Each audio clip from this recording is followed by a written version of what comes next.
आपल्या घरामध्ये जे मीठ असते त्यामध्ये लक्ष्मी माता वास करत असते. त्यामुळे शुक्रवारच्या दिवशी जर मिठाचे काही खास उपाय केले तर माता लक्ष्मी आपल्या घरामध्ये अखंड वास करते आणि आपल्याला धनप्राप्ती देखील होते.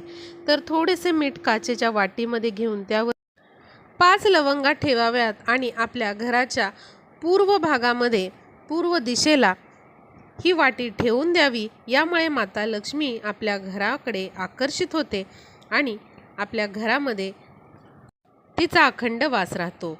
आता धनप्राप्तीसाठी अजून एक उपाय शुक्रवारी आपल्याला करायचा आहे. त्यासाठी 2 विड्याची पानं घेऊन त्यावरती खडे मीठ ठेवावे किंवा साधे मीठ ठेवावे.